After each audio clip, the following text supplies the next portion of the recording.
ஒரு ட்ரேட் எடுக்கிறதுக்கு முன்னாடி இந்த 5 ஸ்டெப்ஸ் மேட்ச் ஆகுதா அப்படின்றத பார்த்துக்கோங்க. நீங்கள் buy or sell button click பண்ணுறதுக்கு முன்னாடி ஃபர்ஸ்ட் மார்க்கெட் ஸ்ட்ரக்சர்.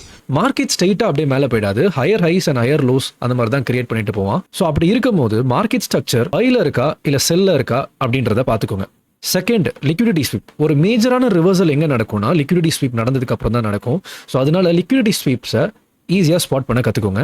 அது உங்களுக்கு டைரக்ஷனோட யூஸ் பண்ணும்போது ப்ராபபிலிட்டி நல்லாவே இருக்கும். மூணாவது பார்த்தீங்கன்னா செஷன்ஸ். ஸோ உங்கள் எல்லாருக்குமே தெரியும் ஃபோரெக்ஸ் மார்க்கெட்டில் 3 செஷன் இருக்குது, ஏஷியா, லண்டன், நியூயார்க் அப்படின்ட்டு.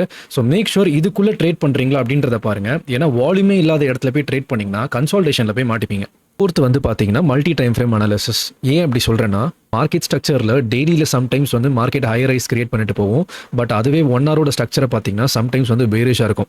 ஸோ அந்த பர்டிகுலர் டேவை நீங்கள் பயாஸை வந்து ஃபைன் பண்ணணும்னா உங்களுக்கு அந்த பர்டிகுலர் டே அன்னைக்கு பயாஸை கண்டுபிடிக்க தெரியணும். கடைசியாக பார்த்தீங்கன்னா risk reward. High risk reward set பண்ணால் தான் ஹையஸ்ட் வின்னிங் ரேட்டில் இருக்க முடியும் அப்படின்ட்டு கிடையாது. நீங்கள் மினிமமான ரிஸ்க் ரிவார்ட் லைக் 1:2 இல்லை 2.5 RR இல்லைனா 3 இதுக்குள்ளே இருக்கிற மாதிரி பாருங்கள். உங்களோட ட்ரேட்ஸில் ப்ராபபிலிட்டி ஆஃப் வின்னிங் கொஞ்சம் நல்லாவே இருக்கிறதுக்கு சான்சஸ் இருக்குது. ஸோ இந்த டிப் யூஸ்ஃபுல்லாக இருந்துச்சுன்னா மறக்காமல் ஃபாலோ பண்ணிக்கோங்க. அண்ட் ஆல்சோ உங்களோட ஃப்ரெண்ட்ஸுக்கு முக்கியமாக இந்த வீடியோஸை ஷேர் பண்ணுங்கள், யாரெல்லாம் பிகினர்ஸாக இருக்காங்களோ.